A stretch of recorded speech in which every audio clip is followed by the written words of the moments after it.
Deputado Veneziano Vital do Rego fala sobre a reforma política. Nós teremos até o dia 26 de maio, e aí impreterivelmente, de entregar, votar a proposta apresentada pelo relator Marcelo Castro e logo em seguida, até por uma orientação, até por um cronograma e uma agenda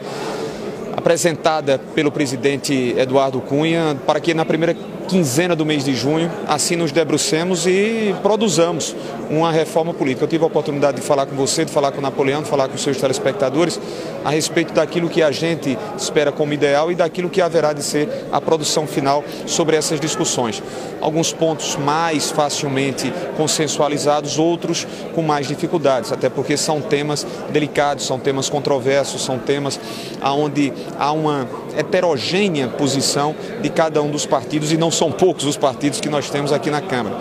O PMDB, na semana retrasada, fechou questão,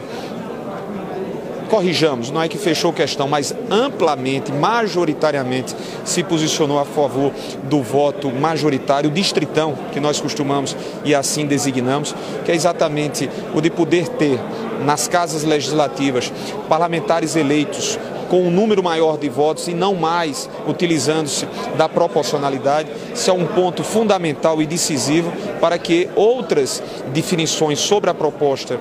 do próprio deputado Marcelo Castro possam ser